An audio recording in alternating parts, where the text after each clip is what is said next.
Y la oficina que yo tenía en el aeropuerto se cayó, la oficina que yo tenía en Citibank se cayó, todas las personas que trabajaban conmigo fallecieron. Wow. Se pide silencio total y es que se escucha la voz de estas personas de estamos aquí, ayúdenos. Esas fueron las palabras. Sí, aquí estamos. Estaba Lucía, estaba Paulina, estaba Lucía, estaba Isaac. Isaac ya tenía una mujer muerta en sus piernas. Estaba junto con Lucía y otra mujer que ya había fallecido. Y una losa arriba estaba Paulina. Paulina tenía su pie atrapado.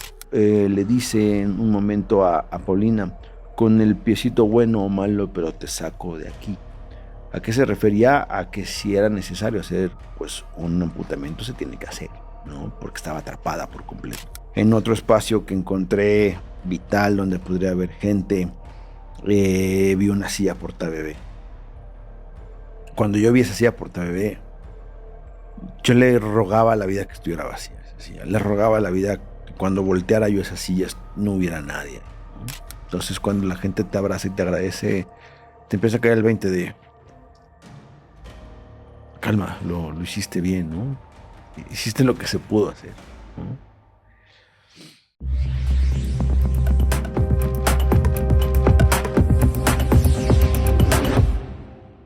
Hola, ¿qué tal amigos? Bienvenidos a un capítulo más de Oscar Morales Podcast, un espacio de charla, de opinión, de debate, de denuncia, porque aquí, en este espacio, creemos fielmente en que los grandes cambios comienzan hablando. Y hoy tengo a un invitado bien interesante, una persona que desde hace mucho tiempo siempre había yo tenido el interés de platicar, porque sin duda estoy seguro de que tiene mucho, mucho que contar. Y bueno, pues para mí es un honor además por la labor que hace y que hacen quienes lo acompañan. Es importante decirlo. Mi estimado Rodrigo, muchas gracias por acompañarnos, pero yo no te voy a presentar. Quisiera que tú te presentaras para la gente, para que te conozcan, o los que creen conocerte, pues te conozcan un poco más. ¿Quién es Rodrigo? Mira, pues depende de dónde me conozcan, ¿no? Soy Rodrigo Heredia, soy padre de familia, soy motociclista, soy coordinador logístico hoy en día de Topos Azteca Tlatelolco, comandado por el jefe chino, el Topo Mayor. Soy activista, soy animalista, soy pues una persona que trato de cambiar mi entorno, de mejorar mi entorno de alguna forma, de brindar una mano de ayuda. Ese soy yo, además soy administrador financiero, de ahí vivo. Yo no, en este país desgraciadamente no se puede vivir de ser activista, de brindar la mano, de ser una persona que cambia su entorno, no puedes vivir de eso. Yo soy administrador financiero, dentro del sector del motociclismo también, y bueno, pues aquí estamos a tus órdenes. Pues bienvenido, muchas gracias por aceptar estar en este espacio. Y bueno, pues tú eres coordinador de los Topos Azteca, ¿no? Una organización que sin duda cualquiera que pueda estar en su casa coloca en el Google los Topos Azteca y se va a encontrar muchísimas cosas. Pero me gustaría que tú lo describieras. ¿Qué son los Topos Azteca? Mira, yo soy parte de Topos Azteca Tlatelolco, los que somos el uniforme naranja. Exacto. Hoy en día, topos, pues ya cualquiera es topo, cualquiera que pasa una cubeta de escombros en una estructura colapsada ya se llama topo, ¿no? Okay. Entonces hay que aclarar muy bien esa parte. Yo soy parte de Topos Azteca Tlatelolco, comandados por Héctor el Topo Mayor, el chino, que surge él con esta brigada en el terremoto del 85. Héctor tiene, el jefe tiene la experiencia desde el terremoto del 85 a la fecha. ¿Por qué se nos denomina topos o por qué se denomina topos desde el 85 a este grupo de mexicanos voluntarios, ciudadanos, damnificados del mismo terremoto, que se dedicaron a salvar vidas, como metiéndose en los agujeros, metiéndose en los hoyos, haciendo hoyos? Antes de que el mismo Estado pudiera reaccionar, ya estaba la ciudadanía ayudando a la ciudadanía, el pueblo salvando al pueblo, que Al día de hoy, después de 40 años, sigue pasando exactamente lo mismo.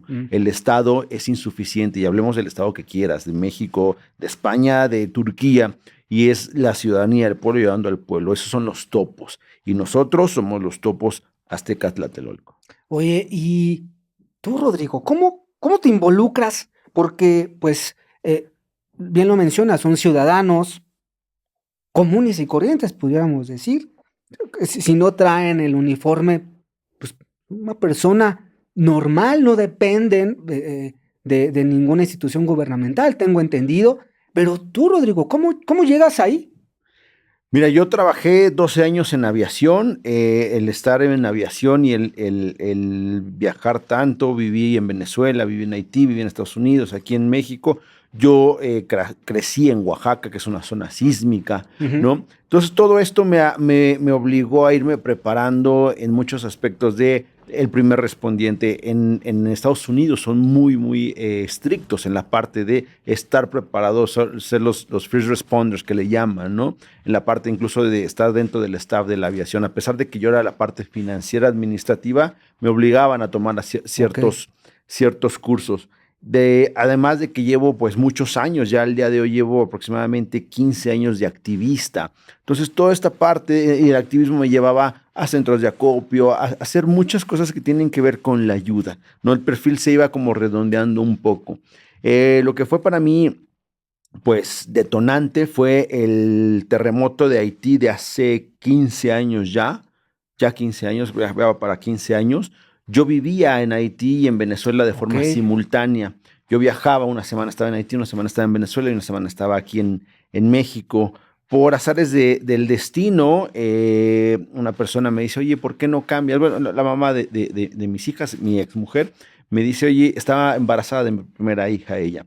Y me dice, ¿por qué no cambias tu boleto de avión? Porque X situación, ¿no? Siempre llegas por acá, por allá, ¿por qué no vas primero a Venezuela y luego te vas a Haití? Yo le hago caso, hago esos cambios, me voy para Venezuela y aterriza el avión. Estaba todavía presidente que hacía las devaluaciones, Hugo Chávez.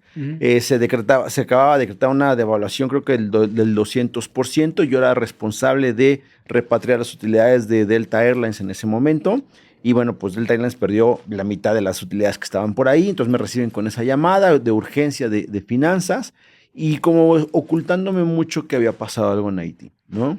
O sea, tú llegaste ahí y me reciben con la noticia financiera. Pero nada que ver con el asunto humanitario ni nada. Era un asunto financiero. Financiero, al final trabajo, ¿no? Sí. Nada más alguien me dijo, tu mamá te está buscando en México, de que dónde estás, porque hubo un temblor en Haití. Okay. Me sacó de onda porque mi mamá no se espanta, ¿no? Algo raro. Pero me puse a ver todos los asuntos de Cadivi, que es la autoridad hacendaria por allá.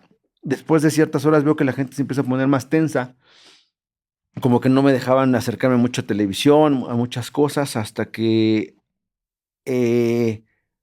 logro hablar con mi mamá. Mi mamá me dice, Rodrigo, ¿estás bien? ¿Qué pasó? ¿Dónde estás? En Venezuela, mamá, ¿qué pasó? No, es que hubo algo muy feo en Haití. Logro prender la televisión y me doy cuenta pues de la devastación, ¿no? Hablo con mi entonces jefe que estaba en Atlanta, en Estados Unidos. Dije, ¿dónde está mi gente? Yo tenía 2 oficinas en Haití. Sí.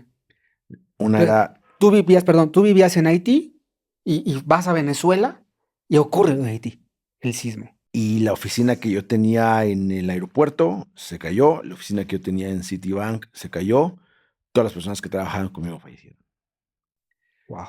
Eso a mí me impactó demasiado, me dio mucha impotencia. Quería ir para allá, trabajando en una línea aérea. No me permitieron, estaba todo cerrado, evidentemente. Oye, tu gente de trabajo, pero tú no, yo no tenía nada de familia en Haití. Okay. Mi familia radicaba aquí en Ciudad de México. Okay. Yo realmente no tenía casa habitación en Haití. Yo vivía en un hotel que estaba custodiado por la ONU, por todos los temas de seguridad de Puerto Príncipe. Siendo yo un firmante de una institución internacional, no podía tener casa habitación. Okay. Pero la gente que trabajaba conmigo falleció, todos desaparecieron, todos fallecieron.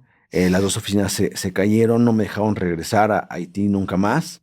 Y eso fue muy frustrante para mí, ¿no? Después de 3, 4 días de estar en Venezuela encerrado como león, eh, llegó un punto donde justo mi familia me dijo, apaga la tele, ya no puedo hacer nada, por favor apaga la tele, porque me hablaban y yo pues destrozado. Por un lado la cuestión financiera de la empresa en No, pues sí, Venezuela, claro. por otro lado el tema trágico en Haití, y yo sin puedo hacer mucho. Regreso aquí a Ciudad de México, me pongo en contacto con la Embajada de Haití, trato de hacer algo del centro de acopio, y ahí es donde decido involucrarme más en esta parte de los terremotos, de los sismos. Empiezo a prepararme un poco más, te repito, eso fue hace 15 años, y bueno, de ahí salto al 2017, el 19 de septiembre, hace 7 años, ya vamos para 8, cuando, pues bueno, yo ya con cierta preparación, con cierto involucramiento, todavía no era yo parte de la brigada de Tepoztlán-Tlatelolco, era independiente, pero trabajé con grandes personas en ese momento, y logro estar en Álvaro Obregón 286, trabajando con una cuadrilla de Gerem, que en ese momento era Gerem. Y bueno, después de 36 horas sacar a Paulina de los restos del Álvaro Obregón 286, pues bueno, fue ahí la cúspide para mí decir, es que yo aquí estoy, ya, de aquí soy, de aquí ya no me quitan. Ya como un rescatista. Ya como un rescatista Platícame de ese independiente. momento. Podríamos decir que ese hecho que ocurrió en México fue tu primer contacto con una tragedia ya como rescatista. Sí, sí, o sea,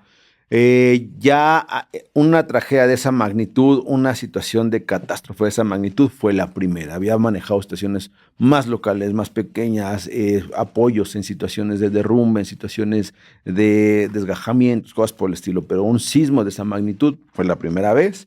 Eh, ¿Cómo fue? Bueno, pues yo trabajo, tengo una oficina a la fecha en la zona de la ciudad de la Condesa. Y no te hago el cuento muy largo, agarré la motocicleta, me fui a asegurar que mis hijas en su casa estuvieran bien, todo bien, fui a casa, ver que todo estuviera bien, agarro maleta, agarro moto, agarro aguas, me voy a recorrer un poquito la ciudad, llego a la zona cero, que es Álvaro Obregón. Al paso, yo creo que no habían pasado ni 2 horas del sismo, cuando yo ya estaba ahí, y fue rápido. ¿Por qué? Por la moto. Yo soy motociclista 100%, la moto de la ciudad estaba Ujú. colapsada, pero Sí, eso sí, sí. permitía que las motos pudiéramos pasar, ¿no? Eh, ya estaba acordonada la zona por la policía, un mar de gente, un Sí, mar de claro. gente ya Sí, en no, el no. Obregón, el orden del caos, las ganas de ayudar, pero sin pies ni cabeza, gente tratando de tomar el liderazgo, pero muy difícil dentro de este caos. Yo empiezo a ayudar a una persona que se veía que tenía como más forma en cómo liderar un grupo de voluntarios, y de la nada se me acerca un comandante de la policía que ya me conocía, que ya nos habíamos visto en algunas situaciones. Me dice, a ver, ven, ¿se traes tu equipo de seguridad? Sí, sí, pásate, que necesito que me ayudes con unas cosas de este lado.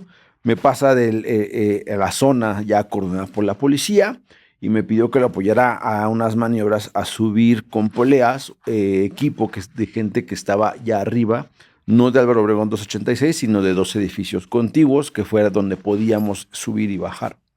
Empiezo a apoyar por ahí, y yo creo que a los 30 minutos bajó alguien y me dijo, no, te necesitamos arriba, traes equipo, sabes esto, sabes lo otro, sí, te necesitamos arriba, vente.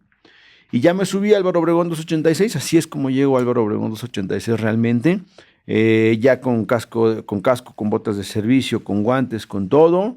Me uno a una de las cuadrillas que estaban en uno de los cuadrantes de la zona colapsada, y se empieza a trabajar.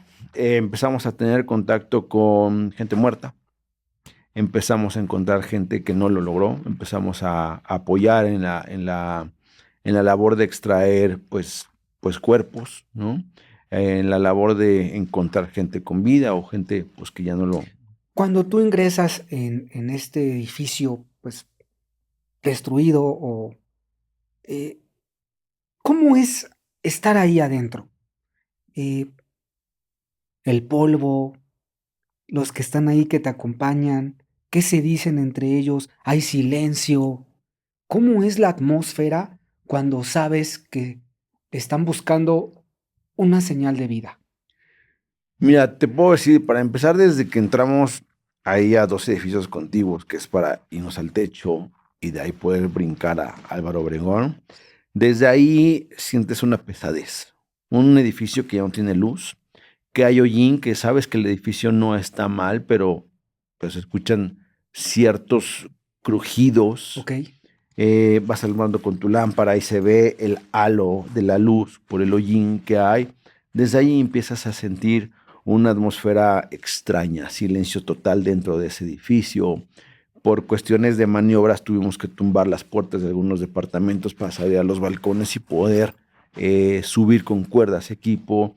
Desde que estás destruyendo la casa habitación de alguien, sientes una Sí, vibra, ¿no? claro. Pero se tiene que hacer, se tiene que hacer. Ya estando en la zona cero, todas las cuadrillas, todos los rescatistas tienen que estar enfocados en lo que hacemos. Cada quien tiene su motivación diferente, cada quien tiene su preparación, su historia y su experiencia diferente. Mi respeto a quienes hoy en día llevan 30, 40 años en esta materia y que han participado en todos los eventos posibles, ¿no? A veces también es una cuestión un poquito de suerte y obviamente es la preparación, pero también de suerte poder encontrar a alguien con vida. Hay gente que después de 30 años no ha podido rescatar a alguien con vida porque no ha estado en el lugar indicado o las circunstancias no se han prestado para ello. Entonces ahí te encuentras gente de todo tipo, ya estás conviviendo con ejército, con Guardia Nacional ahora, con bomberos, con ERUM, con independientes, con gente de rescate urbano, y conforme pasa el día va llegando gente de otros países, que sí llega de España, de Alemania, los franceses, los chinos, los israelitas, ¿no? Se empieza a hacer de repente un ambiente un poquito extraño. Silencio sí hay cuando estás ya dentro de un espacio confinado, sí hay silencio. Ahí es donde se hace un poquito famosa la señal del puño en alto, que la vinculamos mucho con fuerza, pero porque pedimos silencio total. Cuando estás dentro de una estructura colapsada, cualquiera de nosotros que llegáramos a estar atrapados, tenemos una losa de 1 metro cuadrado de concreto encima de nosotros que pesa 1 tonelada, pues te empiezas a quedar sin aire, evidentemente. Entonces, si eres una víctima atrapada, no vas a poder gritar después de horas de estar ahí, auxilio, sácame de aquí, ¿no? Ok. Podemos el silencio total, ¿por qué? Porque los últimos niveles de energía que puedes tener los vas a ocupar para rascar, para... Ok. Entonces no necesariamente es para escuchar un grito. No, es para escuchar cualquier símbolo de vida. De hecho, lo que decimos es, si alguien me escucha, grita o golpea 3 veces. Pero ahí es donde es silencio, todo silencio. Todos allá afuera silencio. ¿Por qué? Porque este golpeteo a veces es mínimo. ¿Qué pasa si es alguien mudo? Nadie piensa en los sordos, nadie piensa en los mudos, nadie piensa en los parapléjicos. Las víctimas no son víctimas siempre con el 100% de sus capacidades físico-motoras. Claro. Entonces cállense, silencio total. Y entonces cuando escuchas y ya no escuchas un grito, sino nada más un golpeteo, hay un indicativo de que es alguien que ya está en una situación muy extrema.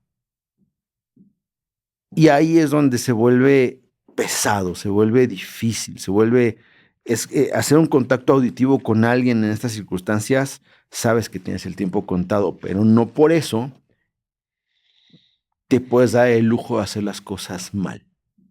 Claro. ¿No?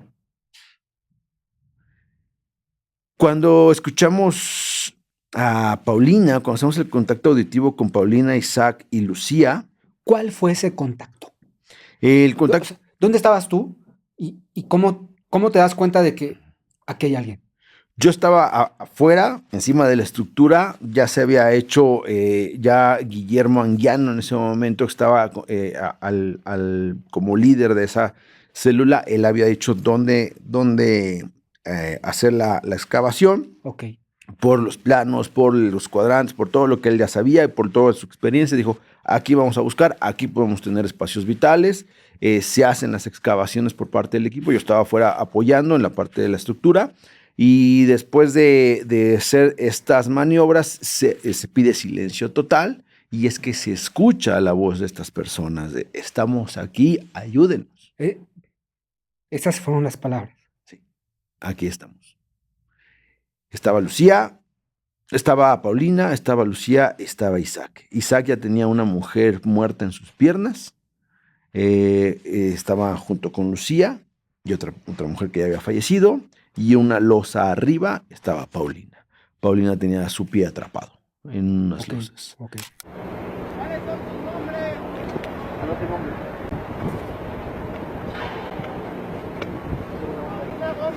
Paulina Gómez, apúntenle. Paulina Gómez. Hable todos. Yo lo.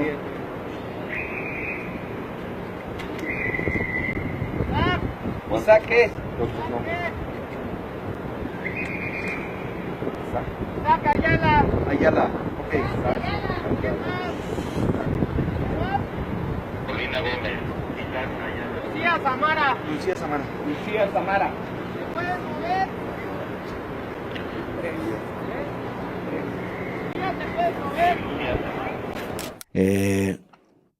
De que se hace el contacto auditivo, ya había pasado, si no mal recuerdo, 22 horas aproximadamente del terremoto, 23 horas desde el terremoto. Wow. Obviamente ya en ese momento ya habíamos, cada quien en diferentes momentos ya habíamos tenido la mala experiencia de ver gente que no lo había logrado. Entonces, cuando escuchas a estas personas con vida, pues bueno, te revitaliza, ¿no? Te revitaliza.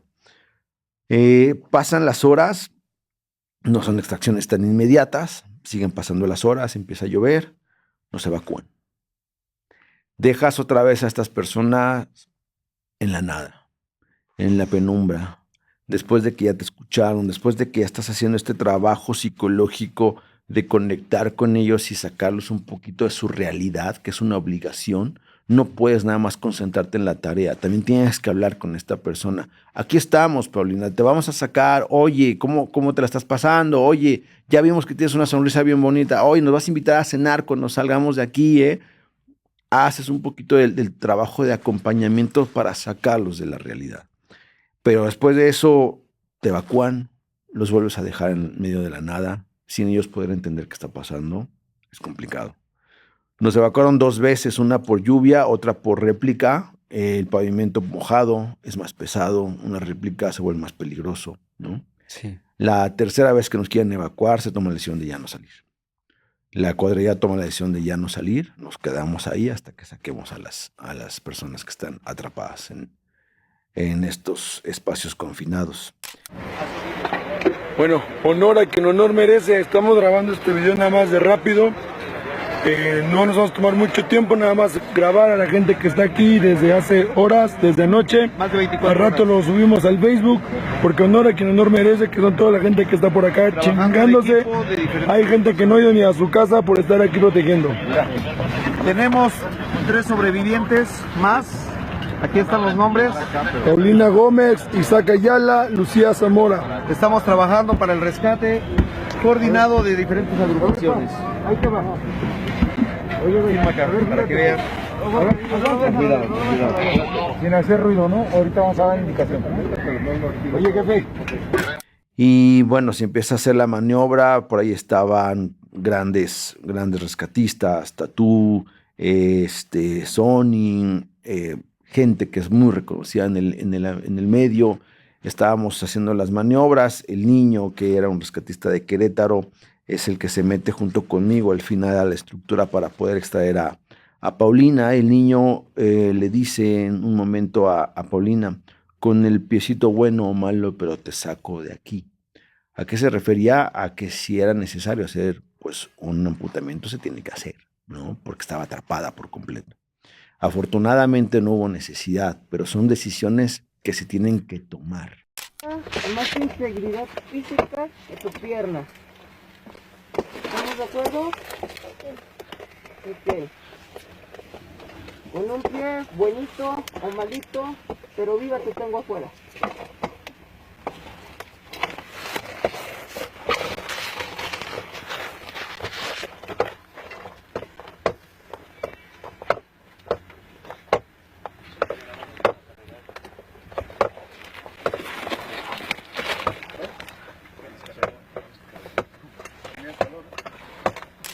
¿cómo estaban ustedes? O sea, ¿hacia qué dirección era donde te tenías que meter? ¿En qué momento decides tú entrar? Es un rescate vertical de una altura negativa que referimos eso, lo sacamos hacia arriba. Nosotros estábamos en la parte de arriba de Álvaro Obregón 286, como todos saben, se hizo un colapso, como le llaman, de pancakes o de pancakes, ¿no? Que son los pisos que se ven en los videos. Paulina, si no me equivoco, estaba abajo de 3 pisos de nosotros y Paulina y Isaac estaba 4 pisos hacia abajo. Entonces nosotros se hace una perforación hacia abajo que eran aproximadamente, ya no recuerdo bien las dimensiones, pero fueron unos 4 metros hacia abajo y en horizontal fueron aproximadamente unos 3 metros o 4 metros los que se tuvo que introducir para poder sacarlos a ellos. O sea, fue así y así. Exactamente. Y el espacio donde ya en horizontal nos metemos, por ahí están los videos, no es más de esto. En un espacio de esto, entre losas de concreto, es donde nos tenemos que meter. Con el polvo, el hollín, los vidrios, muebles, todo. En este espacio es donde tenemos que nosotros avanzar para sacar a una persona atrapada. Ingresas tú. ¿Quién toma la decisión? ¿O tú dijiste yo sí quepo? Nos vamos rotando. Cuando se hace el primer contacto, la primera persona que entró fue Sonny. Sonny es un rescatista que hoy en día tendrá yo creo que por ahí de los 70 años. Es un señorón, mide aproximadamente unos 50, 1,48, es delgadito. Okay. Él, en contra de todos los puristas del rescate, que al igual que mi jefe, el topo mayor, toman las decisiones como se tienen que tomar para hacer las cosas, aún saliéndose de los protocolos de lo escrito, ¿no? Sonny agarra, se quitó su overol, se quitó el casco, se quitó protecciones. ¿Para qué? Para poder entrar. El espacio todavía era más chico en ese momento. Se quitó todas sus protecciones, todo su uniforme, para poder entrar, analizar cómo estaba la situación de este espacio confinado, salir y decirle a la brigada, la situación está así, si se puede, por aquí mismo, o tenemos que hacer otra perforación, lo que sea. Él fue el primero que entró. ¿Cuánto tiempo lleva antes ¿cuánto tiempo lleva hacer una perforación? Va a depender de la estructura, va a depender del material. No es lo mismo un piso de madera, de triplay, que de concreto, que de adobe, que de ladrillo. Va a depender de muchos factores y cuántos pisos son. En ese lugar donde estaban, porque no sé, ahorita me mencionas, él se mete y les dice cómo está el asunto, pero ¿qué pasaría si él dice por aquí no? Si él dice por aquí no va a ser posible, se va a poder meter a una segunda persona para ahora sí que la doble opinión. Okay. Si definitivamente se descarta porque es incluso riesgoso, de alto riesgo para nosotros, se va a tener que hacer otra perforación. O se va a tener que ver por dónde entrar. Lo importante primero es localizar a los sobrevivientes. ¿Cuántos son y en dónde están? Ya localizados, el centro de comando, el líder de la cuadrilla es el que decidirá. ¿Se hace la extracción por acá o por otro medio? Si es posible entrarles por abajo. Álvaro Obregón recuerda que tiene un estacionamiento. De hecho, por abajo sacaron a sobrevivientes en Álvaro Obregón. Si en ese momento el líder de la cuadrilla, el centro de comando, dice, no, por ahí no va a ser por abajo, por el cuadrante tal, y por ahí se va a accesar, se obedece. Ok. ¿No? Pero conforme a las herramientas que teníamos, conforme a lo que se vio, pues bueno, se dijo, aquí se hace una extracción con trípode, se va a apuntalar, se van a poner polines y se van a sacar a las personas. Ok. Adelante, ¿no? Te digo que Paulina salió después de 36 horas de trabajo. Si yo no mal recuerdo, fueron 9 horas desde el contacto auditivo hasta que la pudimos sacar. O sea, estamos hablando de que fueron 27 horas que duraron atrapados. O sea, te dije otro dato, pero entonces fueron 27 horas que duraron ellos atrapados, sin contacto con nadie, hasta que los escuchamos nosotros. Y después de esas 27 horas de trabajo, nos echamos otras 9 en lo que podíamos extraerlos. No fueron 9 para perforar necesariamente toda la parte que se hace vertical, ¿no?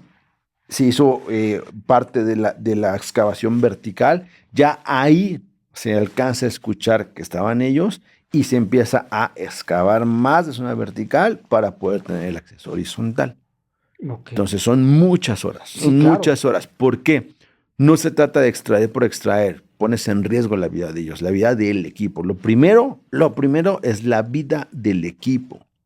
Y no es por egoísmo, es porque no puedes convertir una tragedia de 2, 3 personas, en ese momento que eran 3 sobrevivientes, A en la 5, tragedia de a 5. 6. No puedes pasar de 3 víctimas a 5 víctimas, no puedes pasar de 3 atrapados a 5 atrapados, 6 atrapados, 7 atrapados. Porque entonces, ¿qué estás haciendo? Una cosa es que tomen las decisiones fuera del libro, como lo hace el Topo Mayor, como lo hace Sony, como lo hacemos muchos rescatistas, tomar decisiones fuera de los protocolos y de los libros, pero otra cosa es ser imprudente y poner en riesgo la vida de otros. Se toman las decisiones como se tienen que tomar. Ahora sí, como dicen por ahí, de todo te van a criticar, tú hazlo. Solo si la encomienda de todos es, sabemos que no podemos poner en riesgo la vida de otros. Entra Sony, les dice, está por aquí, está por acá, ¿qué sigue? Sale él, se sigue haciendo la maniobra de excavación.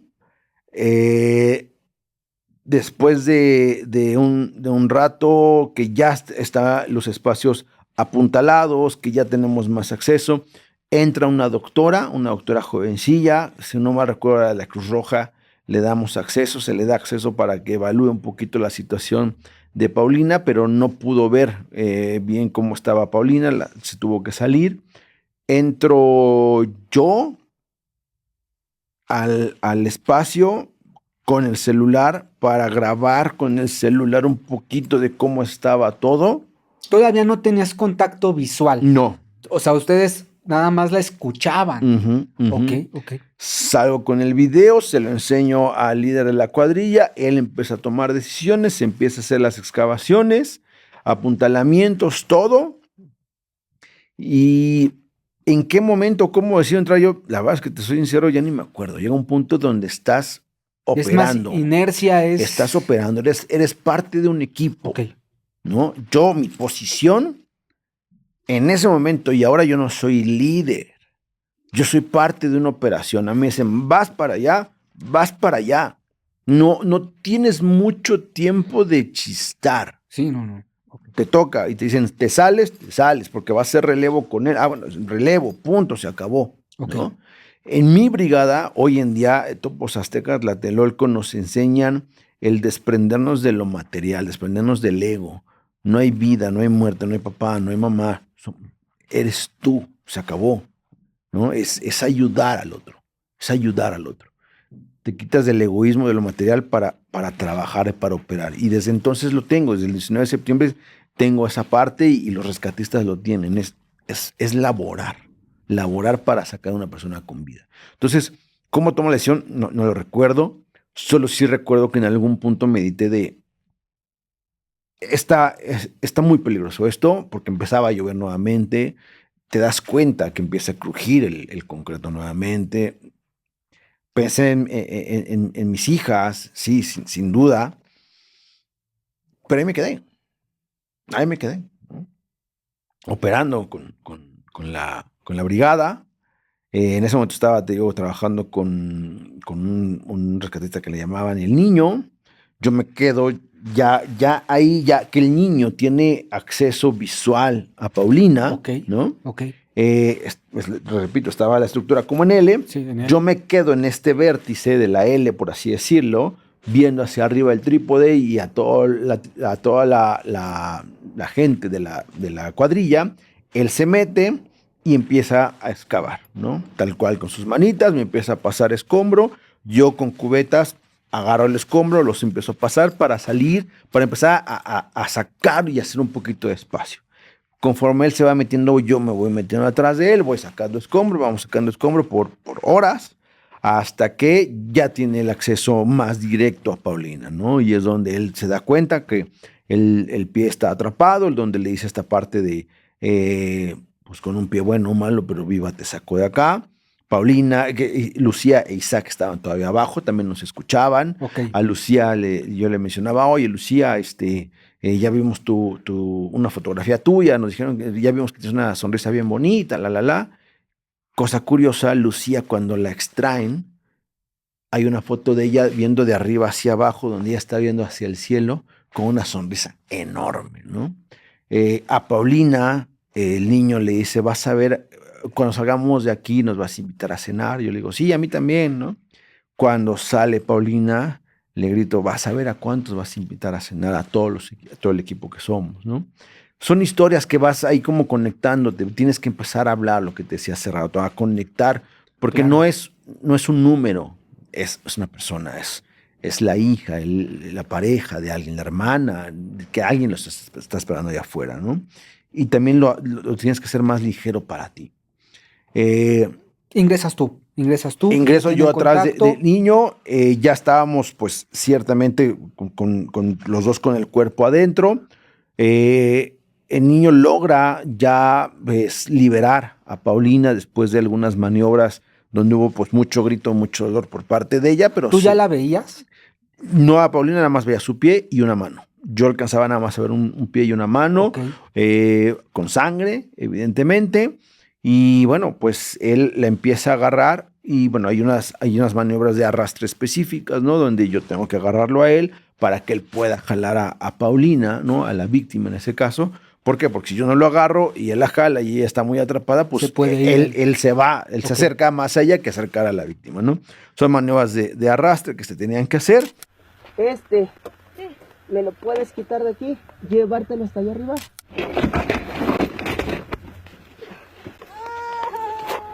Empezamos a hacer la maniobra hasta que nos juntamos ya los tres por fin en esta parte del vértice, después de algún tiempo de estar haciendo esta operación.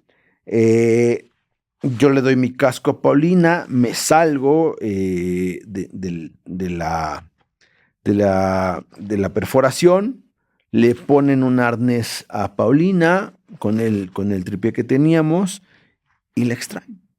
Paulina sale con mi casco portado y ahí cuando Paulina ya sale, yo me derrumbo. Ahí para mí fue una catarsis de sentimientos, de sacar todo, ¿no? Hay un video mío, yo lo grabé, yo la verdad es que en ese momento pues estaba grabando por mí, para mí, por algo, claro, ¿no? claro. Y ahí me pongo a llorar lo logramos, se logró. ¡Venga, Pau! Vas a ver a cuántos vas a invitarle la cena ahorita, Pau. ¡Bravo, Pau! Te logramos. Cuando tú estabas dentro, estaba tu compañero, el niño, El niño. y tú ves la mano y el pie.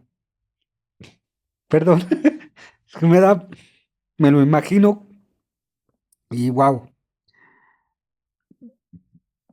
¿Qué sentiste cuando la viste? Después de todas esas horas de trabajo, de saber que hay alguien, cuando ya la ves es como ver algo materializado, ¿no? Porque la escuchas y sabes que ya está, pero no la ves. Y cuando ya la ves a ella, háblame de ese Te momento. voy a responder con más contexto. Yo soy contador, administrador financiero. Esas oficinas eran coworking. Una de las oficinas era de contadores, ¿no? Ok, Estas famosas carpetas verdes Lefford que todo el mundo odia, que son 100% contables, yo las veía por ahí tiradas cuando yo entraba a algunos espacios confinados. Decía, algo me identificaba con esos espacios. En otro espacio que encontré vital, donde podría haber gente, vi una silla portabebé. Cuando yo vi esa silla portabebé, yo le rogaba a la vida que estuviera vacía esa silla. Le rogaba a la vida que cuando volteara yo esas sillas no hubiera nadie ahí, ¿no? Afortunadamente estaba vacía esa silla. Recuerdo una pareja de personas, un señor de traje y una señora que traía uniforme como de intendencia, arrodillados, abrazados, murieron aplastados, ¿no?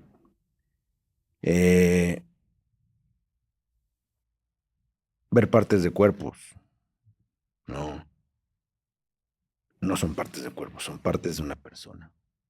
Son partes de un papá, una mamá, un hijo, una hija, ¿no? Con eso te respondo, ¿qué sentí cuando vi a Paulina? Te vuelve la esperanza, te le da sentido al haber puesto en riesgo tu vida.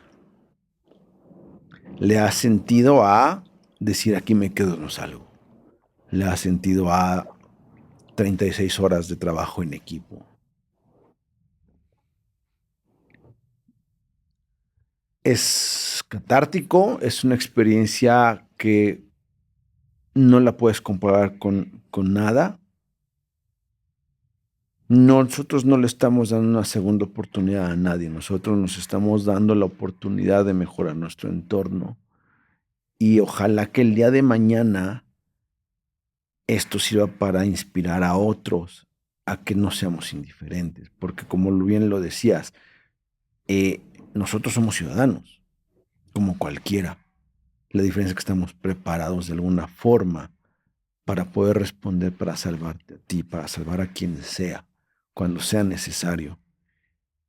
Y ojalá nunca de mi familia nadie necesite una ayuda.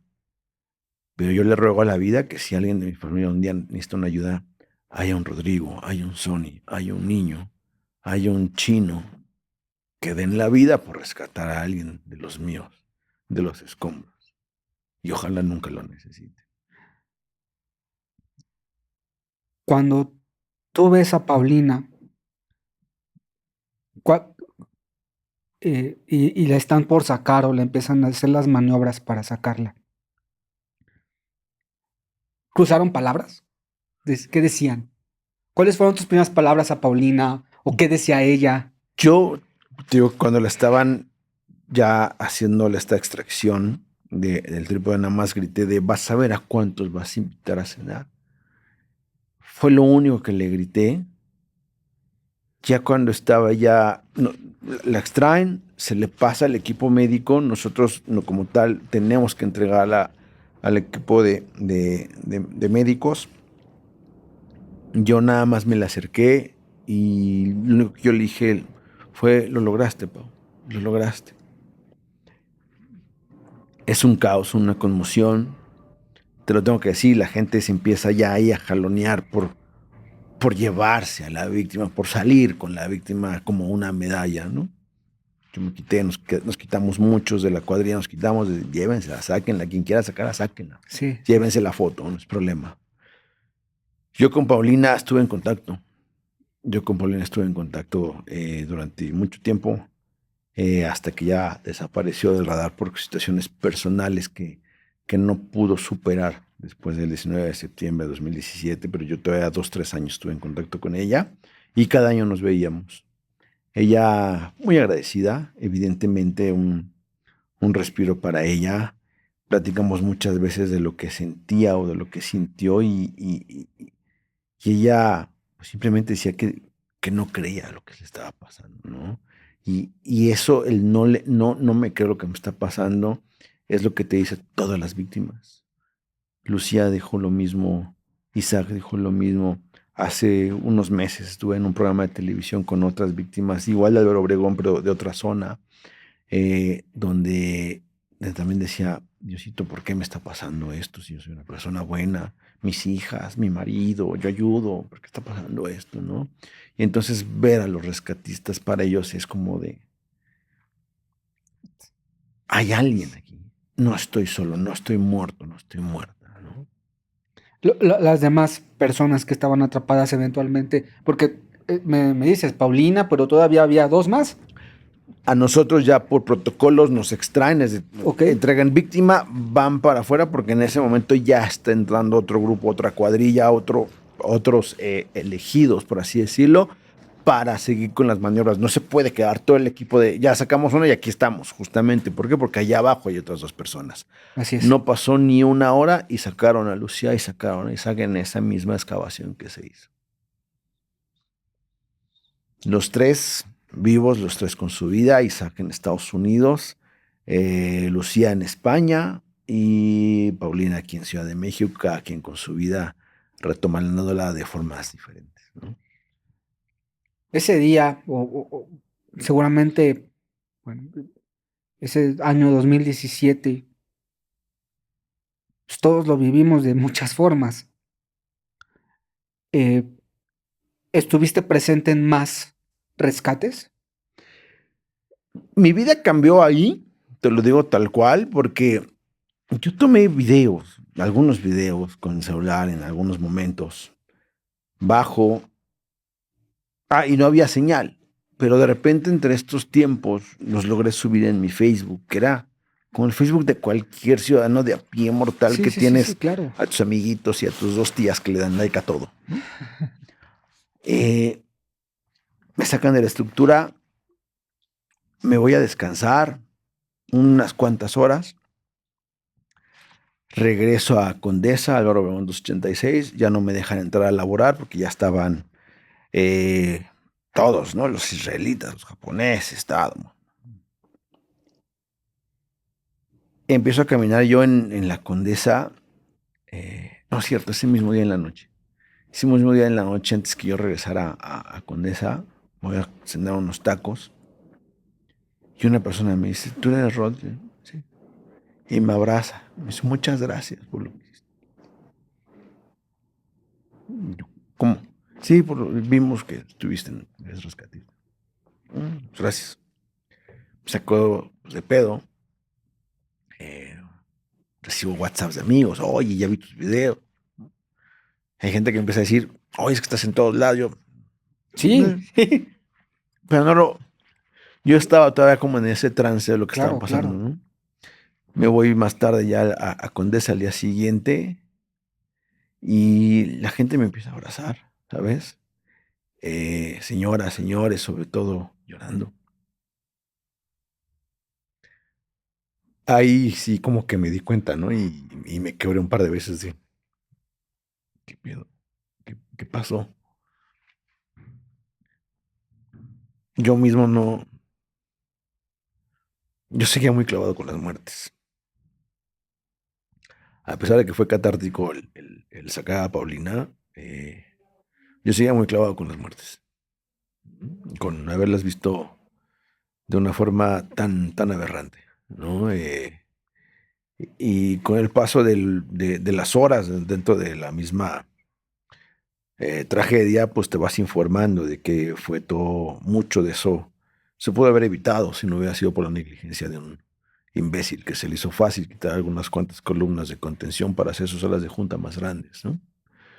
Te das cuenta de que ese edificio ya había estado diagnosticado por parte de Protección Civil como un edificio que no podía ser habitable.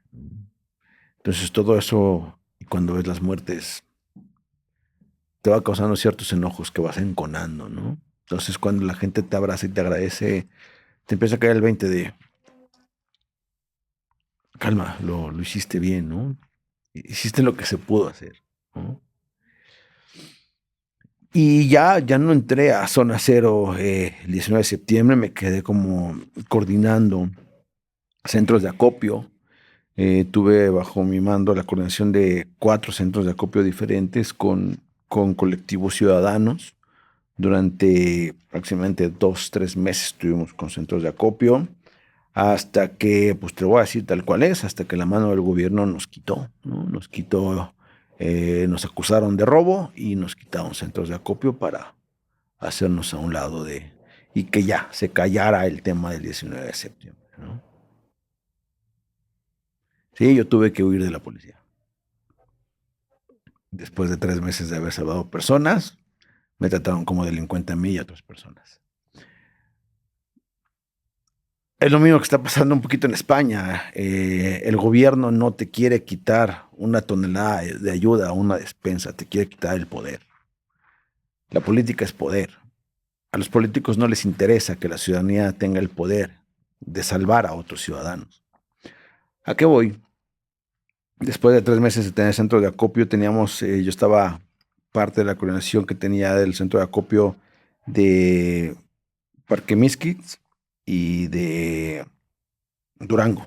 O sea, en ese mismo año, en 2017. O sea, fue De ahí está. septiembre, octubre, hacia diciembre empieza todo esto. Todavía estábamos repartiendo ayuda a damnificados. De la nada me hablan unas amigas, Brisa, Mónica, Gile, Berta, Rodrigo, que vienen para acá a Misquis, Musquis, a quitarnos el centro de acopio. Vienen policías, están llegando camionetas. ¿Qué hacemos? Pues tranquilas, chicas, pues vean qué está pasando, ¿no? Y va pasando el tiempo y como que las empezaban a amedrentar. Y alguien que yo conozco mucha gente y mucha gente me quiere. Afortunadamente me dicen, Rodrigo, van tras de ustedes. Aguas. ¿Quién? Van tras de ustedes. Están acusados todos los que estén en el centro de acopio y sobre todo los coordinadores de robo. Si no tienen las facturas para comprobar lo que tienen ahí, es robo. Me voy al centro de acopio de Durango. Llego, teníamos 3, 4 camionetas. Les doy la instrucción de carguen todo lo que puedan las camionetas. Todo, vámonos. Empezamos a cargar. Nos llegan 4 camionetas pick-ups de policía, nos rodean y justo dan la instrucción de todos quedan arrestados, a fregada. Y yo me subí a la motocicleta, me di a la fuga. Las chicas que estaban ahí conmigo se subieron a sus camionetas, se atrincheraron para que no les hicieran nada. Me voy a Musquis y bueno, pues ahí a una de ellas, incluso que ya se estaba yendo con su carro, otra persona vestida de civil, pero con placa, le chocó su carro para no dejarla ir. La gente de la policía estaba recibiendo instrucciones de gente vestida de civil, con cangureras y con gorras negras, y nada más. Eso estaba por ahí documentado. 24 horas después ya no teníamos centros de acopio. Nos quitaron todo. Carpas, cajas, despensas, todo. No son las despensas lo que nos quitaron. Nos quitaron el poder ciudadano de seguir ayudando a la ciudadanía. Eso es el gobierno, derecha o izquierda. A mí me da exactamente igual. Eso está pasando, eso pasa mucho. Eso pasa mucho. Y en muchas tragedias pasa. Nosotros como rescatistas, como brigadistas, como voluntarios, como ciudadanos, tenemos que estar conscientes de que no todo es color de rosa. Tocas intereses. Como activista tocas intereses. Claro, ¿no? claro. Donde te pares, yo he tocado intereses con los taurinos, ¿no? Sí. Y ahorita le está pasando, pues, a la ciudadanía de España, les pasó de inicio, ¿no? Ahorita con lo de Valencia. Porque, como seguramente mucha gente sabrá, una brigada, un grupo de topos aztecas de ustedes fueron a España, ¿no? ¿Y qué te dicen? La brigada ahorita está trabajando bien recibidos, todo muy bien coordinados. La situación está muy difícil, evidentemente. Hay mucha gente que, pues bueno, lo sabemos, hoy la cifra es de 230 personas fallecidas ya y algunas decenas de desaparecidos. Y bueno, conforme pasan los días, esas decenas de desaparecidos, pues evidentemente se van convirtiendo en potenciales muertos. Sobre todo hablando de inundaciones, que es todavía un poquito más complicado que los terremotos por los temas de ahogamiento, ¿no? La brigada está trabajando bien. Ya no se está viviendo tanto lo que se vivió los primeros días, donde los mismos policías estaban deteniendo a ciudadanos que querían ir a ayudar, de mismo Valencia, donde les estaban quitando cosas, donde estaban multando a los carros que se paraban cerca de las zonas damnificadas, lo estaban multando, lo estaban levantando. Te lo digo esto de viva voz de gente de Valencia, ¿eh? O sea, lo que yo te estoy diciendo no es fakenews.com. Te estoy diciendo de gente de Valencia. Rodrigo, nos multaron, nos quitaron los carros, nos quitaron las cosas para poder entrar. ¿Cómo es posible? El ejército de España. ¿Por qué? Cuesta trabajo porque uno recuerda ese evento que ocurrió en México en 2017 y otras tragedias, ¿no? De huracanes y todo esto. Y es bastante común aquí en México, digo, lo que les ocurrió es lamentable, pero al final de cuentas es común que mucha gente se organice y vayan camionetas y todo. Pero que eso esté pasando, bueno, en España, que ni siquiera eso puedan. El poder es el poder. Aquí en China.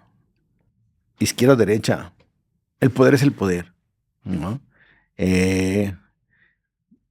España, con este gobierno de entre que los monarcas, el presidente, el sí, presidente local, la alcaldía, hay unas divisiones de poderes que a veces no están tan claras. El rey fue después de 4 días, fue con su esposa y con el presidente, Sí. fueron abucheados, Sí, fueron sí, sí, sacados fueron, con lodo. Sí. ¿Por qué? Porque ¿cómo es posible que se paren ahí? O sea, ellos parecieran gobiernos de los 80s de México. Llegaron en medio de la tragedia, detengan todo, hagan para allá a los que están ensuciados de barro porque va a pasar el rey. Así pasó. El rey, literal. El rey, literal, que fue el rey de España. Sí, bueno, llegó el rey con su esposa, entonces llegaron con las manos vacías, acordonando la zona, no dejaban pasar voluntarios, y ahí es donde explota en rabia la ciudadanía, evidentemente. Sí, se vio. No es un lugar para irte a tomar una foto. Sí, no. No es un lugar para hacer política, señores. Las tragedias no son para hacer política. La política está hecha desde la ciudadanía. Tenemos que entender eso a nivel mundial. Sí. Y eso fue lo que pasó. De hecho, en estos próximos días hay manifestaciones convocadas ya en Valencia donde parece que se van a poner un poquito complicadas. Hay una programada para el 15 de noviembre que está convocada por grupos de ultraderecha en contra del gobierno, en contra de la monarquía por la falta de reacción de protocolos preventivos y reactivos después del daño. Entonces, la tragedia a nivel mundial se ha vuelto también un producto político. Sí, la espectacularización de la tragedia. Oye, y bueno, además de España, también te ha tocado coordinar en otros lugares, ¿no? Sí, Fue Turquía, que si no mal recuerdo, también los sismos de Turquía, que fue también Siria, también le tocó así, Sí. que habrían sido o han sido quizás los sismos con mayor víctimas de Medio Oriente del que se tenga registro, pero la situación allá, pues la pobreza y pues debió de haber sido también difícil. pues mira, como dicen vulgarmente, al perro más flaco es al que se le pegan las pulgas, ¿no? Lo mismo pasó con Haití, Puerto Príncipe Haití, en su sí. momento, ¿no? Hace 15 años lo que te platicaba. Todo el mundo dice Haití, el Caribe, los cruceros. No, eso no es No. Haití. Es como decir que México es Cancún, ¿no? Claro, O sea, claro.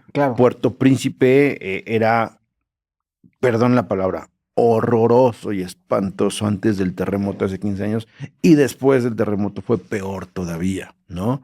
Turquía, un país que se ha reconstruido en cantidad de veces producto víctima de conflictos civiles, eventos naturales, vuelve a haber un terremoto este año. Sí, yo este año estuve igual coordinando la parte logística, repito, nada más de la brigada. Me quedo como asesor del embajador de Turquía aquí en México durante un mes y medio y coordinador del centro de acopio de la embajada de Turquía. ¿Por qué hago esta aclaración? Nosotros como Topos Azteca Tlatelolco no dependemos del gobierno, de ninguna institución, no dependemos de la Cruz Roja, no dependemos del ejército, no le debemos nada a nadie de ellos. Trabajamos con ellos de la mano cuando Claro. se puede trabajar. Claro, nosotros estamos para sumar, Claro. pero tampoco necesitamos trabajar forzadamente con ellos. Yo no me metería a un centro de acopio, perdóname, que dependa del gobierno de la Ciudad de México. Pasó justamente con Turquía. Una periodista muy importante lo documentó, que fue a dejar un papel de baño, le metió un tag de estos que se pueden rastrear y creo que un mes después fue, y era el centro de acopio para Turquía, un mes después fue a ver dónde estaba su tag de este papel higiénico y estaba vendiéndose en Tepito. Y los comerciantes de Tepito no son los culpables de esto. Claro. Sino la gente que administra estos centros de acopio, ¿no? Entonces yo me quedo en el centro de acopio de la Embajada de Turquía, pero primero que nada me pide el embajador hacer esta asesoría de los cuerpos de rescate que están capacitados para ir a Turquía. ¿Por qué? Están los terremotos de Turquía y 36 horas después del terremoto yo ya estoy en la oficina, estaba en la madrugada. Ya estaba en la oficina de la embajada con el embajador y otra persona, estábamos los tres. Él me pide un poquito de apoyo en la logística del acopio. Yo le hablo de de que nos permitiera viajar a la brigada de Topos Azteca. Se abre el canal de comunicación completamente con Turkish Airlines en ese momento para que nos dieran acceso a Topos Azteca Tlatelolco a mandar a la brigada. Y de ahí, pues 48 horas después, en la embajada ya había un bonche así de cartas. Topos tal, topos A, topos B, topos C, topos azules, topos de todos los colores y sabores, topos, topitos, topotas, ¿no? Todos queriendo ir a ayudar a Turquía. Hablo con el embajador y le digo, oye, ten cuidado porque ahí hay mucha gente que son turistas de la tragedia, que son mercenarios de la tragedia. Ojo, hay mercenarios de la tragedia en México y es un boom. Esta gente que luego se para con sus cascos y unas ambulancias ahí en cada semáforo para decir, es que yo soy voluntario, hay veces que no son ni siquiera paramédicos, ¿no? Hay gente que dicen topos y son muevescombros, perdóname, son muevescombros, cargacubetas, que se necesitan en la zona cero, sí, pero no son los primeros que tendrían que viajar a una zona de desastre internacional. ¿Quiénes son los primeros que tienen que viajar? Quienes tienen preparación en espacios confinados, en primeros auxilios, binomios caninos, gente que tiene equipo como radares, la gente que tiene un valor agregado más allá que la voluntad de ayudar nada más. La ciudadanía de cada zona cero a nivel internacional ya tiene esa voluntad. Ellos son los que están sacando y siempre sacarán lo más importante, que es ese corazón para mover los escombros, las cubetas, las palas, los picos. De ahí necesitas tener gente que tenga un valor agregado como cuadrilla. Y con esa labor fue que me pongo con el embajador a decirle, estos no, estos son mercenarios, estos van a tomarse la fotografía y van a regresar a pedir dinero, estos nada más piden dinero y a veces ni van, ¿no? Estos no están capacitados, estos no tienen absolutamente nada, son nada más del boom del 19S. Estas cuadrillas tienen un nombre, tienen una historia, tienen credenciales, estos pueden viajar. Ya fue que él, pues bueno, autoriza ya bajo su criterio de lo que yo le decía, bajo su propio criterio de decisión, quiénes sí, quiénes no. Entonces, a partir del 19S, retomando un poquito, y con el tema también de las redes sociales, que pues, prácticamente llegas a cualquier lado, empiezan a surgir, y esto es muy importante que la gente lo sepa, porque seguramente cualquiera en el buscador de Facebook puede poner topos y empiezan a salir muchísimos, ¿no? Y en X tragedia, muchas veces estos grupos, la finalidad que tienen es simplemente lucrar. Así es. Pero cuán peligroso puede ser porque muchos de ellos no tienen la preparación que ustedes sí tienen. Y ahí se vuelve problema mayor. Pero a veces ni siquiera van. O sea, empiezan a pedir donativos, ¿no? Nosotros hemos encontrado páginas de topos que ocupan fotos de nosotros, audios del jefe chino, el topo mayor, para hacer unas ediciones bien bonitas, decir, dona, ayúdanos a seguir salvando vidas. Y cuenta Vancomer, cuenta es tal. Nosotros no pedimos un solo peso. Nosotros nunca pedimos dinero, fuerte y claro. Un topo azteca Tlatelolco, uniforme naranja. Los que venimos del 85 no tenemos una sola página donde pidamos donativo monetario. Nunca. Oye, entonces, ¿cómo le hacen? ¿Cómo que estaban en Turquía? Acaban de regresar de Brasil, acaban de regresar de Acapulco del segundo huracán, se están yendo a España. Todos son alianzas. Nuestras credenciales nos permiten pararnos enfrente de una aerolínea para decir, nosotros somos ellos. ¿Nos ayudas a llegar para allá? Dale, vamos para allá. Cuando llegamos a las zonas cero, la gente nos recibe con los brazos abiertos porque saben quiénes somos. Pocas veces vamos a pasarla mal en cuanto a que nadie nos reciba. Los mismos brigadistas saben quiénes somos los topos azteca Tlatelolco. Y si bien no tenemos una suite, que no la buscamos, no la necesitamos, claro. Siempre va a haber una carpa de alguna otra brigada, nos digan, pásenle, ahí está para que pongan un sleeping bag, para que ahí está la leña, para que coman frijoles y a seguir trabajando. Nosotros no pedimos dinero. Toda nuestra brigada, todos tienen cada quien su profesión, su negocio, su trabajo. Todos. Algunos se dedican de tiempo fijo a esto, pero de en otras ramas. Algunos son paramédicos, algunos son bomberos, doctores, de todo, ¿no? Algunos son comerciantes, algunos somos contadores, algunos son amas de casa, ¿no? Transportistas, pero todos tenemos una actividad remunerada. Nuestros cursos los pagamos cada quien. Nuestros viajes, ahorita la gente que se fue a España, 4 de ellos venían del interior de la República. Ellos pagan su boleto para llegar desde su zona de donde radican a Ciudad de México y de aquí lo transportamos, ¿no? Nosotros no pedimos dinero. Un topo es un voluntario, un ciudadano ayudando a otro ciudadano. Yo no te voy a cobrar a ti, yo no te voy a pedir a ti para salvarte, para ayudarte. Yo para eso estoy, para eso me estoy en servicio. Para mí, para nosotros, los topos que piden dinero son mercenarios. Oye, Rodrigo, y te escucho y a todo el grupo de Topos Azteca Tlatelolco. Lo que hacen, poner en riesgo su vida, sus recursos, seguridad. Y la pregunta que te voy a hacer puede sonar muy absurda, pero con esto que me cuentas, cuando ingresaste para rescatar a Paulina, ¿por qué? ¿Por qué hacerlo? ¿Por qué invertir dinero en eso que no te pagan? ¿Por qué tener que estarte escondiendo de la policía? ¿Por qué tener que, eh, pues, tener que exponerte al, al trago amargo de ver cosas?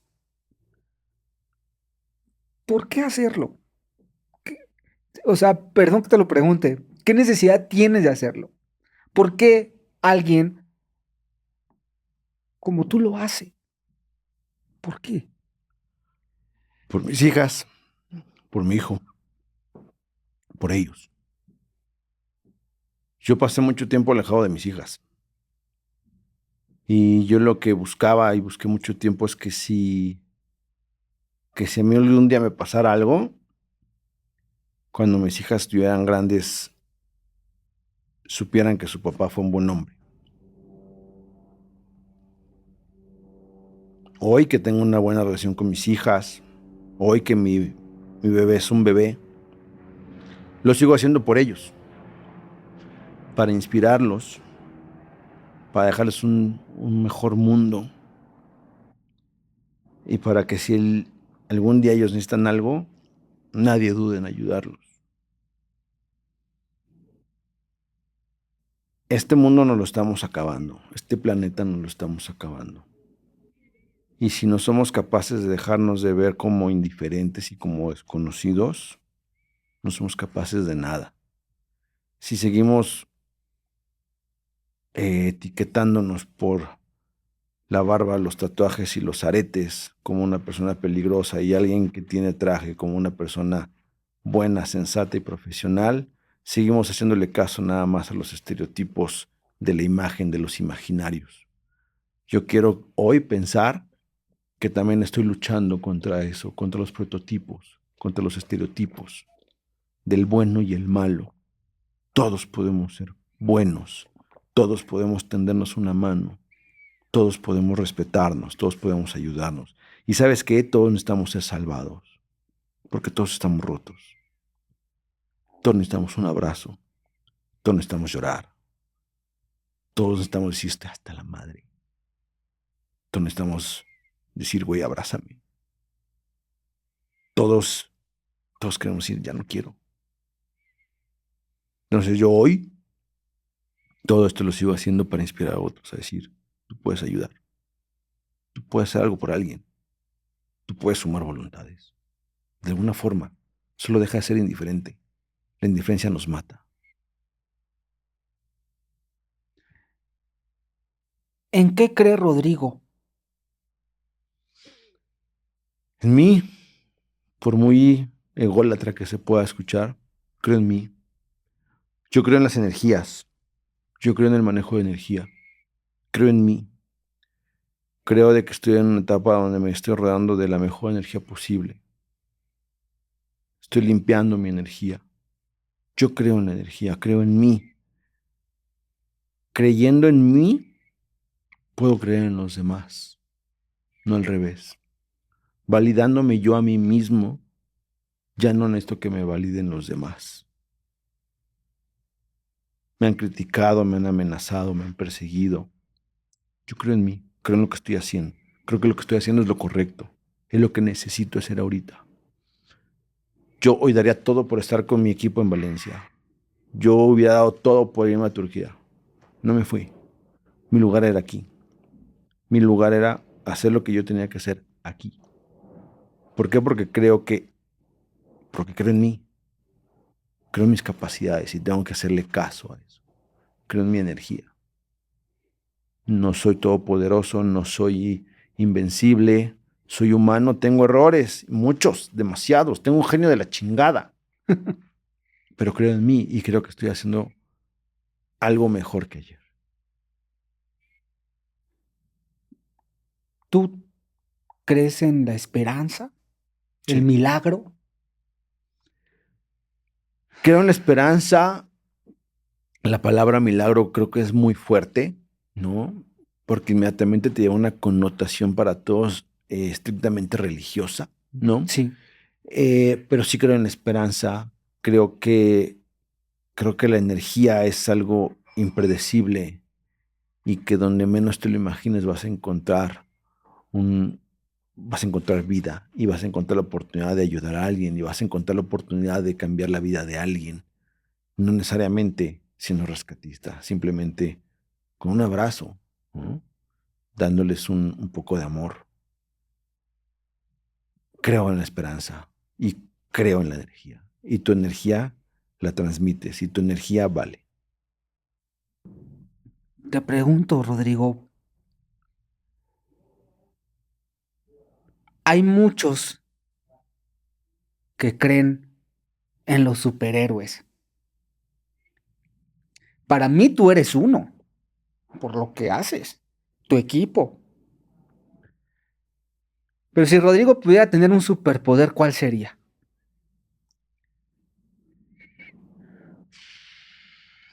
Si pudiera tener un superpoder, ¿cuál sería? Volar. ¿Por qué volar? ¿Te imaginas lo que puede llegar a ser para un niño que está en una zona de guerra, que lo puedas cargar y sacarlo? Y sacarlo de ahí. ¿Te imaginas lo que puede ser para un niño que está en una frontera, en un campamento de ilegales? Nada más darle una vuelta volando.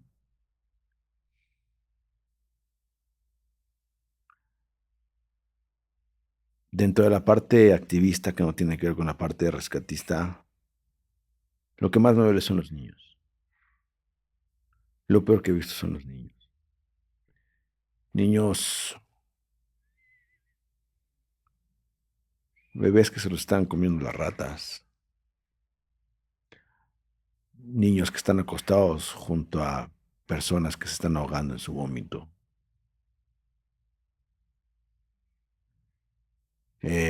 Niños en campamentos de, no me gusta decirles ilegales, sino de migrantes, que son 3, 4 hermanos que están acompañados de su mami, esperando encontrar a su papi, que ya está de otro lado de la frontera, que los ves con sus miradas tristes. Los niños me duelen mucho.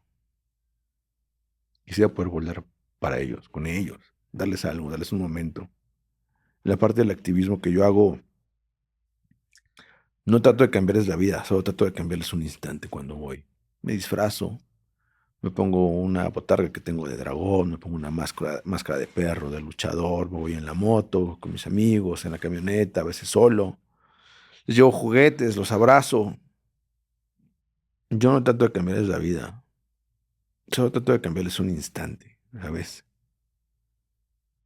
Quisiera volar con los niños. Tú, como activista, como topo, eh, bueno, Has visto muchas cosas, has escuchado muchas historias, tienes tu historia y seguramente te han contado muchas y las has visto y las has podido determinar incluso. Pero hay algo que no te deje dormir, algo que actualmente todavía digas, híjole, todavía ahí sigue. Yo cada año trato de regalar cobijas a la gente en situación de calle. Porque hace unos años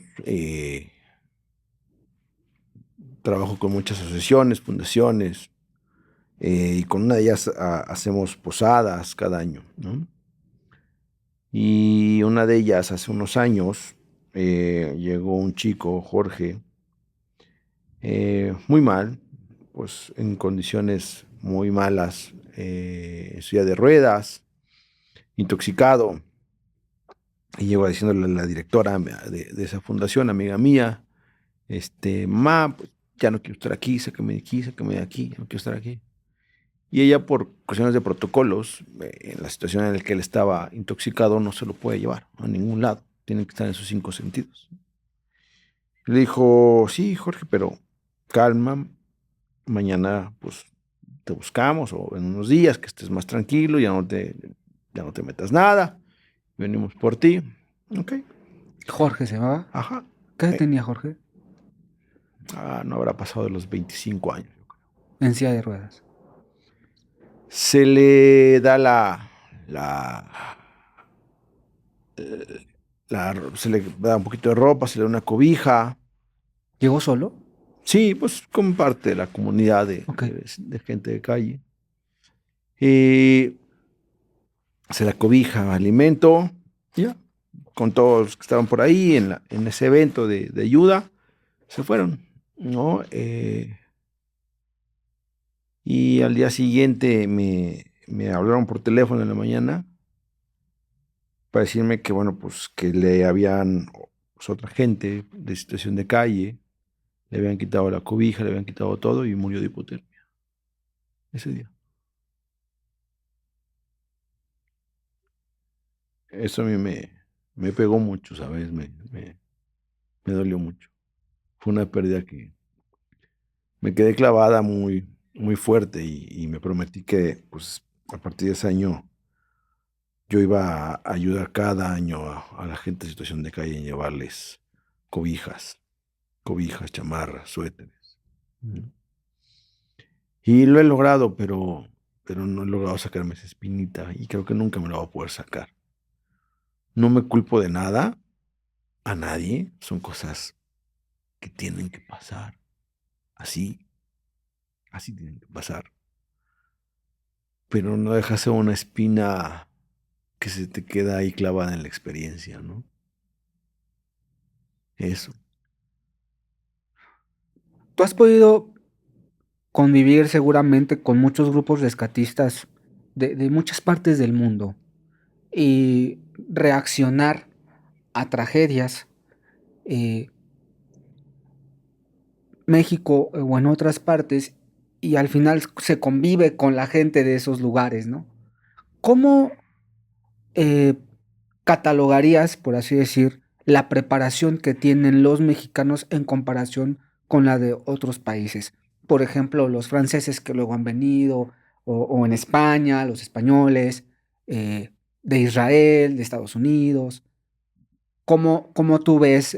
Porque también llegan y tienen ciertas costumbres, cierto lenguaje, muchas cosas, ¿no? Tácticas, no sé si diferentes, pero ¿cómo ves tú la preparación que tienen los mexicanos? Así es como yo con el ejército, me imagino, ¿no? Ustedes, en comparación con la de otros países. El latino es centrón, de entrada, ¿no? El latino, de México para abajo somos centrones, a diferencia del primer mundo. El latino tiene la capacidad de decir, pues, ¿qué puede pasar? Chinga su madre, vamos a hacerlo, ¿no?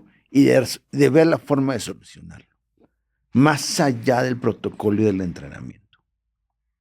Son importantes, son necesarios, son fundamentales Los protocolos y los entrenamientos, sí. No puedes romper un protocolo si no lo conoces, Claro. ¿no?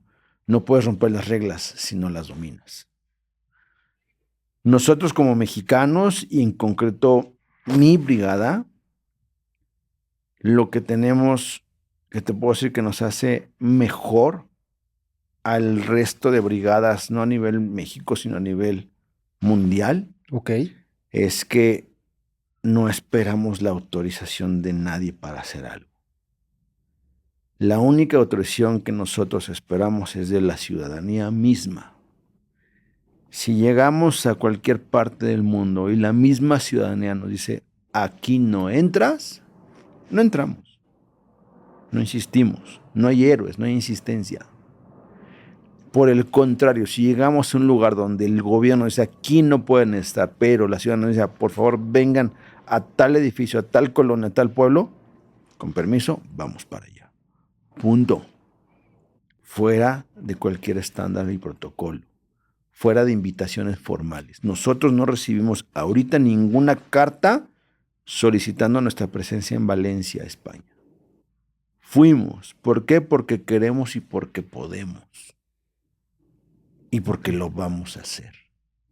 No queremos la invitación de nadie, no queremos la venia de nadie, más que de la gente de ahí.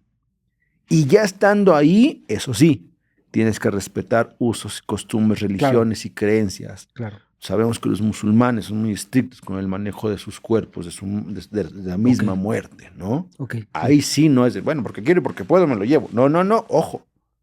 Porque también tienes que dignificar a la muerte. Nosotros dignificamos a las víctimas vivas y muertas. Entonces, ¿qué tenemos nosotros de bueno? Que vemos la forma de realizar los rescates y estar en la zona cero siempre. Y estamos el mayor tiempo posible, 2, 3 semanas, 2, 3 meses si es necesario, ahí nos quedaremos.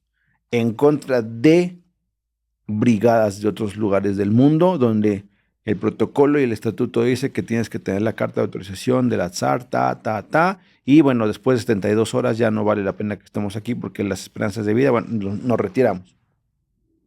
No, nosotros no. Es que el estatuto y el protocolo y la norma, bueno, ustedes retírense. Yo me voy a quedar aquí a limpiar la casa de los ciudadanos. Oye, pero es que tú eres rescatista, ya no hay muertos, ya no hay vivos, ya entraron Ya no hay que máquinas. rescatar. Ya no hay que rescatar. No me importa, yo estoy aquí por y para la ciudadanía. La fase de ahorita en Valencia es búsqueda, rescate y recuperación. Después de eso, nos vamos a quedar, se va a quedar la brigada a hacer el reacondicionamiento, ya sea comercial o de casa habitación. Limpieza, lo que se tenga que hacer. Lo mismo que se hizo en Acapulco. Lo hacemos allá como lo hacemos acá. Nos tomamos la foto allá como nos tomamos la foto acá. Nosotros no somos mercenarios. Somos ciudadanos voluntarios rescatistas, capacitados para ayudar. ¿Cómo se les ayuda, Rodrigo? Yo sé que ustedes no piden dinero, pero ¿cómo? O sea, porque cualquiera que nos pueda seguramente estar viendo, escuchando, yo mismo diría, híjole, ¿cómo? ¿Qué puedo hacer, no? ¿Cómo se les ayuda? Tenemos página de Facebook, ahí publicamos cursos que damos. Ok. Prepárense, vayan a los cursos que damos. Tienen un costo mínimo de recuperación. Hay una pequeña utilidad que nos va a servir para costear algo. Pero sobre todo nos va a ayudar a que tengamos cada vez una base de datos más grande de gente que se empieza a preparar y que potencialmente puede ser parte de nuestra brigada. Número 1. Número 2, a veces publicamos centros de acopio, como fue ahora el tema de Acapulco. Sí, ¿no? ok. Nosotros sí recibimos donativos en especie cuando publicamos un centro de acopio para damnificados de alguna situación. ¿Cómo nos ayudan? Ayúdanos a ayudar. Y no es dinero. Nosotros no pedimos dinero. Capacítense, vayan a nuestros cursos, difundan lo que hacemos. Difundir lo que hacemos. ¿Por qué es importante difundir lo que hacemos? Para no caer en manos de los mercenarios y los turistas de la tragedia. Que sepa la gente que existimos nosotros, los voluntarios, los rescatistas 100%. De esa forma nos ayudan. ¿Tienes una empresa de transporte? Ah, claro que sí, con mucho gusto nos puedes ayudar. Oye, que pasó algo hace 3 años, 4 años, pasó algo en Tula, ¿no? Una inundación. Sí. estábamos buscando transporte, bueno, nos fuimos con un gran amigo de 4x4 que tiene su empresa de jeeps. Oye, yo les pongo los jeeps, vámonos. Cuando lo de Acapulco, necesitamos camiones. Yo, ciudadano Juanito Pérez, tengo 3 camiones Thornton, préstalos, va, y te pongo, Rodrigo, la gasolina, bueno, el diésel, el chofer y casetas. Así no sé, es como ustedes nos pueden ayudar. ¿Tú cómo me vas a ayudar con este podcast? Así me puedes ayudar. No, aquí no es el dinero el que ayuda. Nosotros no somos un producto capitalista y no hablo de política, sino que la ayuda entre personas no debe de ser un producto capitalista. La ayuda entre personas debe ser eso, una cuestión de humanos, no de dinero, no de símbolo de pesos, no de partidos políticos, no de izquierda, no de derecha. Así me ayudas, difundiendo, ayudando ¿cómo? A difundir al centro de acopio, a seguirnos en redes sociales, a decir, estos son los topos Azteca Tlatelolco. Me encanta, Rodrigo. Como es costumbre en este podcast, me gustaría, para finalizar, que te despidieras con una frase, o un lema, o una cita, algo que tengas contigo constantemente, que ocupes, que te la digas, que te guste. ¿Cuál sería esa frase y por qué? Tengo 3 frases básicamente, 2 de ellas te las voy a decir. Una es estoicos y gallardos, siempre estoicos y gallardos, siempre. Y la otra, que seguramente la has escuchado, que es hasta que la dignidad se haga costumbre. Para mí son 2 frases que me mueven al día de hoy. Estoicos y gallardos en la lucha, hasta que la dignidad se haga costumbre.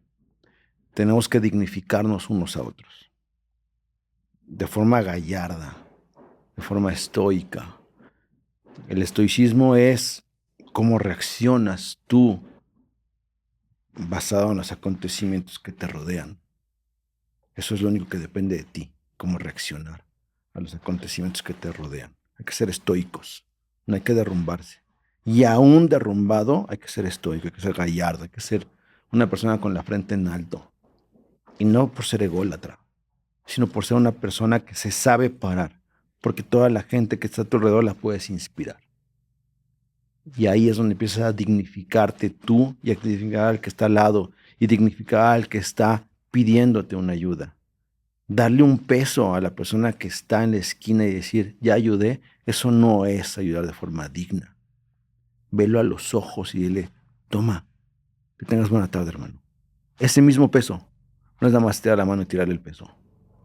A él lo dignificas más viéndolo a la cara y decirle, buenas tardes, carnal, ahí están. O hasta cuando le dices, no traigo, decirle, hermano, perdóname, no traigo, te la debo, pero que tengas una buena tarde. Hay que hacer la dignidad del trato de personas una costumbre. Y ahí hacemos la diferencia. Esas son mis frases. Hasta que la dignidad se haga costumbre, estoicos y gallardos. Rodrigo, por favor, para que la gente nuevamente los busque, los vea, los apoye y todo lo que me mencionas, ¿en dónde los pueden encontrar? Por favor, tus redes, todo, por favor, danos todo donde podamos encontrarte. La más importante ahorita para mí es la de Topos Azteca, es original Virta Topos Azteca, ¿no? Okay. Ahí sí se puede ver. Okay. El logo es este. ¿Por qué es importante el logo? Porque el logo la gente es más de ver que de escribir o se va con lo primero, ¿no? Okay. La página de Facebook es esta, ¿no? El logo de nosotros es un azteca, ¿no? Como tal. Esta es la página de Facebook, Original Virta Topos Azteca. Y bueno, a mí me pueden seguir en redes sociales como RodCHMX, así tal, RodCHMX. Estoy en Twitter, en Instagram, en TikTok y en Facebook, RodCHMX. Pero bueno, pues yo no soy influencer, yo no soy creador de contenido, publico, ¿no? Publico lo que puedo publicar. Obviamente de ahí traigo el mejor alcance que puedo para los centros de acopio, para hacer la labor como activista, como rescatista. Trato de difundirlo para justamente lo que te he dicho varias veces, inspirar a otros, ¿no? Básicamente, y pues bueno, unir voluntades. Estoy seguro que tu presencia aquí y lo que nos has dicho va a lograr ese cometido de inspirar a muchos, porque conmigo lo has hecho. La verdad es que pocas veces se dimensiona las palabras o lo que uno se imagina, y aquí tenerte y escucharte y tus valores te cambian la forma en la que ves muchas cosas. Y muchas veces en las películas tienen a los Avengers, pues nosotros tenemos a los Topos Azteca, y créanme que esos sí son héroes de verdad. Te agradezco, mi estimado Rodrigo, de verdad, es un honor que estés aquí, y pues síganlos, por favor, y muchas gracias, te agradezco, de verdad. Y nosotros nos vemos en el siguiente capítulo de Oscar Morales Podcast. Recuerden, suscríbanse, compartan, síganos, de verdad. Este espacio ustedes lo hacen con sus vistas y sus compartidas, y siguiendo también a nuestros invitados. Muchas gracias, Rodrigo. Nos vemos en el siguiente capítulo de Oscar Morales Podcast. Suscríbanse. Nos vemos.